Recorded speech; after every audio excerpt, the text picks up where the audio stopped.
Hello, this is the RPG Crawler, and welcome to another RPG News Roundup, this time for October 26th, 2024, where each week I take a look back at the week in tabletop, computer, and console role-playing game news and bring you the highlights.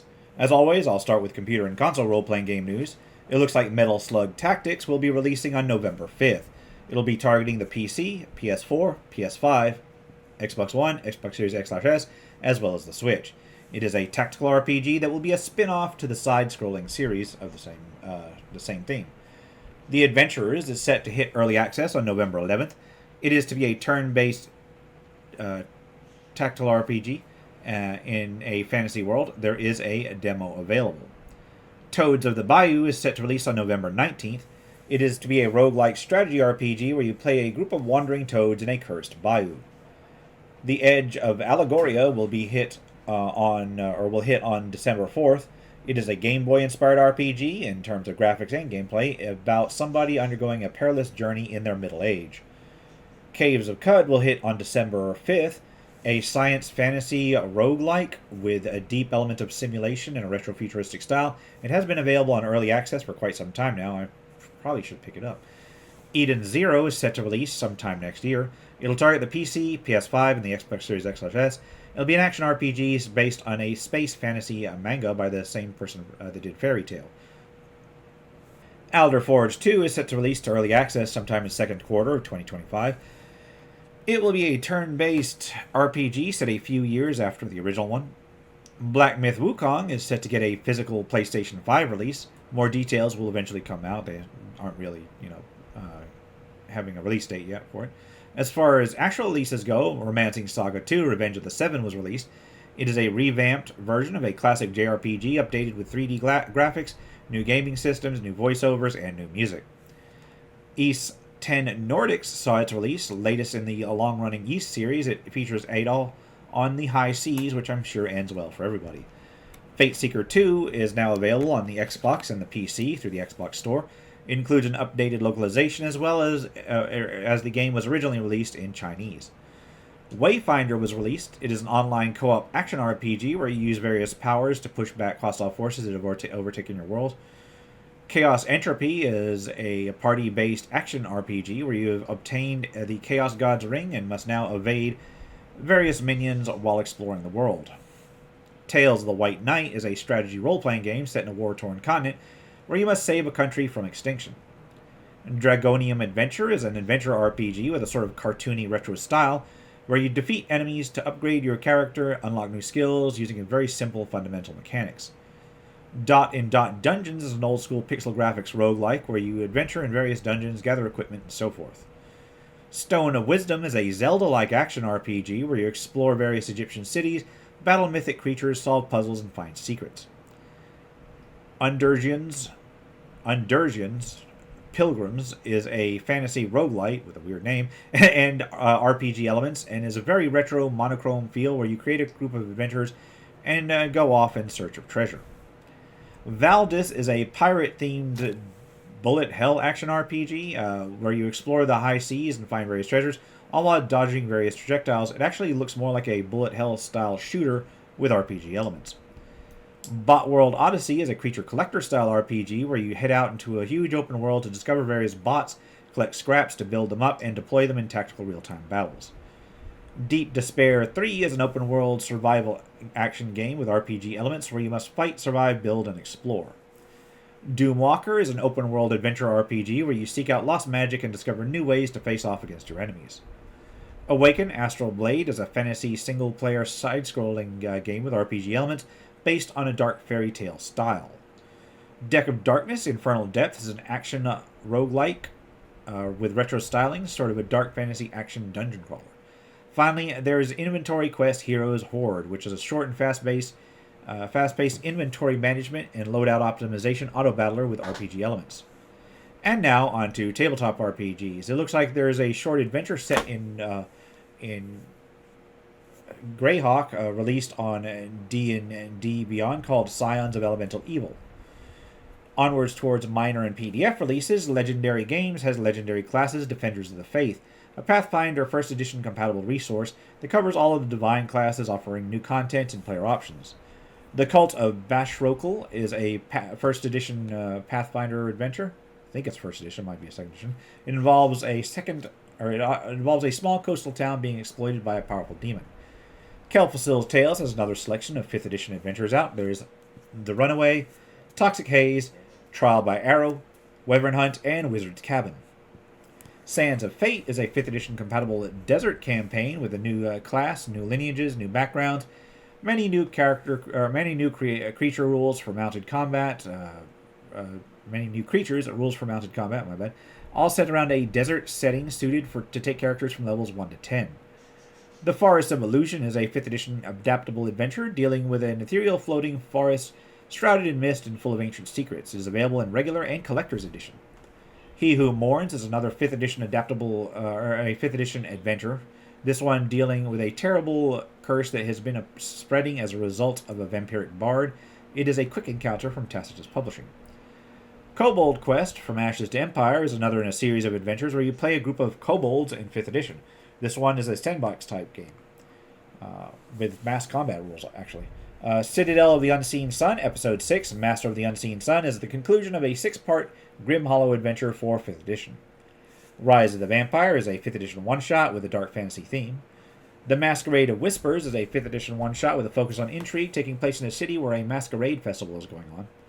The Everbright Tree is another 5th edition adventure. This one deals with a tree that can absorb one's light within it. Morbeck's Museum of the Macabre is a 5th edition offering, a one-shot that deals with a guild of historians worrying about what's happening in a local museum where everybody who enters doesn't come out. The Complete McCaig Creature Compendium is available in 2 volumes. Each one consists of a number of original creatures for 5th edition, ranging over a variety of themes and challenges. Adventure Ripples has a couple of new classes for 5th edition. They've got the Stormcaller and the Necromagus. Goodman Games has X-Crawl Classics RPG, based on the DCC RPG engine with an X-Crawl theme and lore, set in a fantasy world where dungeon crawling is a popular sport. There is a core book as well as a series of adventures. Number 0, Murder Mountain Smackdown. Number 1, The Crawl, formerly known as the Terror on the Tundra. Number 2, Tropicrawl Cataclysm. Number 3, Please X-Crawl, Don't Hurt Them. Number 4, Death in the Dungeon of Tomorrow. Number 5, Bay City Firestorm. And number 6, Dooms to Go. Troll Lord Games has Amazing Adventures, a multi-genre RPG based on the Siege engine, which is the one behind Castles and Crusades. There is the Player's Handbook, the Chronicle Keeper's Guide, and then some adventures, Shadows of the Red God, Rise of the Red God, as well as a set of adventures in the Deeper Darkness trilogy. Mistmere Games has a couple of offerings for swords and wizardry and similar systems. First is Domain of Herengard, the first book that will build up Mistmere Games' World of Herengard, and is a sort of hex crawl and adventure combo with a part of a mega dungeon included. Then there's Tomb of the Iron God, a classic adventure from Matt Finch, designed for high-level feel but for low-level adventurers. The Antrim of Chrysothul is an old-school essentials and similar to OSR systems compatible dungeon dealing with a temple dedicated to a chaotic god. A Strange House and Other Oddities is another offering for old-school essentials. This one a dungeon crawl full of whimsy and weirdness in a rickety old house within a pocket realm. The Bakashal Spellbook is an OSR-style compiled volume of spells for seers, warlocks, phantasmists, and so forth within the Bakashal fantasy setting. Kalarath is a set of OSR-style zines, the first one being an RPG with the procedural rules that can be used for either solo play or zero-prep group play. There are also number 2, Valley of the Black Ziggurat, which expands on the core rules and introduces new skills, magic items, monsters, and so forth, as well as an entirely new region. And Lords of the Pit, which is the third in the series, offering information on pit fighting, tactical options, new weapons, and so forth, as well as information on running a gladiator franchise and the concept of a city crawl with one included. Dungeon Underlings is a fate system-based RPG where you take on the role of creatures that live in a dungeon dealing with various heroes. Willstrom's Gazetteer of Wondrous Locations is a system-neutral selection of 8 different exotic locales that can be put into any setting. The Elder Scrolls Call to Arms, Tales of Tamriel is an expansion for the Elder Scrolls Call to Arms that lets you create parties that evolve and level up between games and deals with settlement building as well. And Dead Man's Switch is a one-shot for Through the Breach. This one deals with a series of attacks launched by undead emerging from the sewers. Shh is a game of hiding, sneaking, and staying quiet, whether it be horror or other suspense-style settings. Basically, a stealth-based role-playing game where you try to stay quiet, whether it be hiding from creatures, trying to sneak into bases, or pretty much any genre where you're supposed to just be quiet. The Terror Beneath is an investigative role-playing game in a world of weird horror set in Britain at the dawn of the 20th century. It is powered by the Gumshoe system. Onyx Path has Trinity Continuum Player's Guide, which is available in print on demand, including player-focused options for playing as talents from the core era and beyond. Then Sweet Spot is a story for use with Trinity Continuum Adventure and deals with a nightclub in Harlem with ties to the Aeon Society. Chaosium has No Time to Scream for Call of Cthulhu. It includes 3 short-play scenarios, each perfect for a single evening of mystery and horror. Somebody Think of the Children is a third-party offering for Call of Cthulhu set in American suburbs during the 1990s. Dead Crawls Issue 1 is a set of threatening scenarios for the Cthulhu Awakens for the Age system. Yeti Spaghetti and Friends has a couple of offerings for Fright Show classics, each one a scenario in and of itself. There is Queen of the Dead and High Seas Terror. They're basically 90s theme, like 20th century themed horror. Okay. World War Weird is an OSR-inspired RPG with mechanics based on the Black Hack, set during a World War II with occults, magic, and supernatural horrors involved. Action and Adventure RPG looks to be an RPG of heroes and superheroes based on abilities rather than attributes, classes, and levels, with a selection of over 200 abilities to create heroes for a variety of settings and genres. Saber Sci-Fi Fire in Chrome is a supplement that deals with various vehicles, including information on customizing them, fighting them, and so forth for the Saber Sci-Fi. Mutant Epoch Expansion Rules is the second part of the hub rules and includes various material for the post-apocalyptic science fantasy RPG. Existential Essentials is a role-playing game with a tongue-in-cheek feel set in a dystopian cyberpunk world with Lovecraftian horror elements. It has its own system with in-depth customization options. Maggot Machine Infiltration is an adventure for a maggot machine that has enemy forces discovering a way to circumvent detection and follow scrapers back from their journeys. Renegade Game Studios has a few offerings for the G.I. Joe role-playing game. There's Operation Spring Cleaning and Welcome to the Treacherous Coils of Cobra. Mongoose, then, has Traders and Gunboats for Traveler. It deals with various ships of the Imperium and independent systems, as well as rules on how you can get your hands on any of those ships, especially just as you're starting out. Finally, there is Battle Clones, a complete RPG set in a war-torn galaxy where you play a genetically engineered clone. And with that, let's move on to crowdfunding campaigns. Remember that contributing to a crowdfunding campaign should be done only at your own risk. Doing so is no guarantee of even receiving a product mentioned here is not an endorsement, but is for informational purposes only. A couple of computer and console campaigns caught my eye. There is The Last Ancient, which will be an old-school RPG with an overhead view and a certain attention to detail. And then No Stone Unturned will be a pixel art detective RPG in search of the question, why did this chicken cross the road? Treating it just like you would a murder mystery. Anyway, onwards towards tabletop campaigns. Cursed by Frost will be a dark magic-style adventure suited for 5th edition set in a haunted Shadow Frost expanse. Horror at Yashusu Landing will be a Mesoamerican horror campaign for 5th edition, suited to take characters from levels 1 to 13, and has a Lovecraftian horror influence.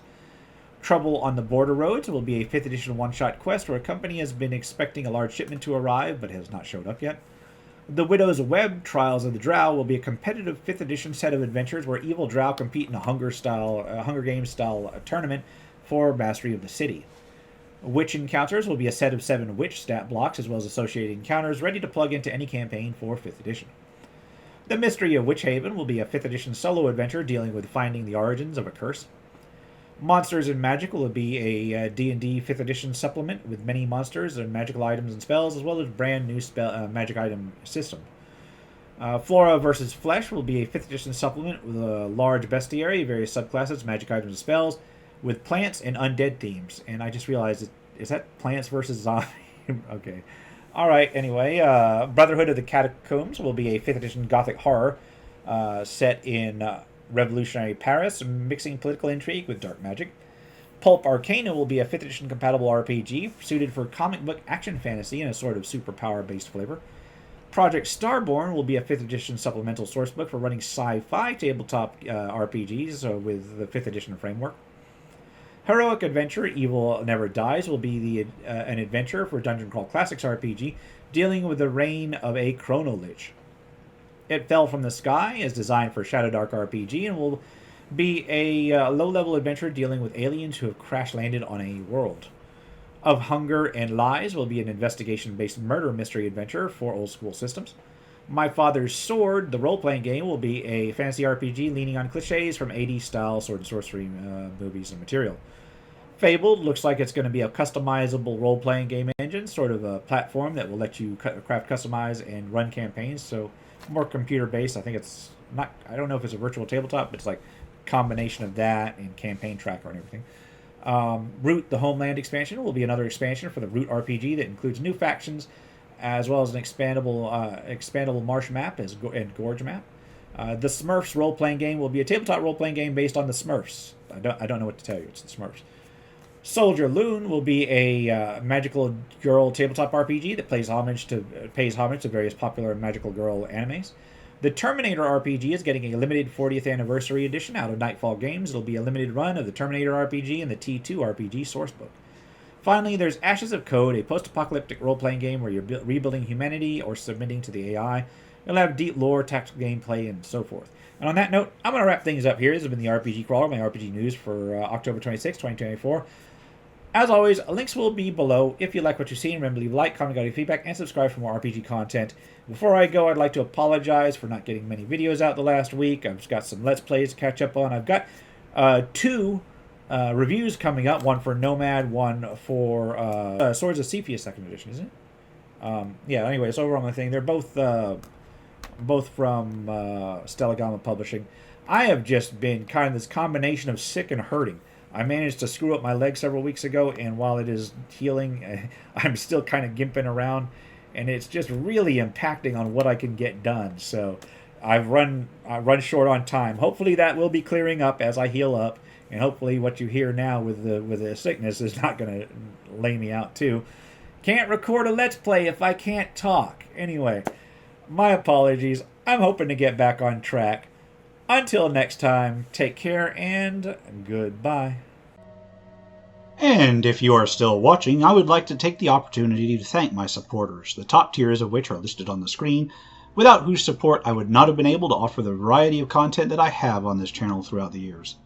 If you're feeling particularly generous and would like to join them, you can support the channel. There are a variety of options to do so. I have a Patreon, a Subscribestar, as well as channel memberships enabled. If you are not in a position to contribute, simply leaving a like, a comment, or sharing my videos are all wonderful ways to help the channel grow without spending a dime, and are all greatly appreciated.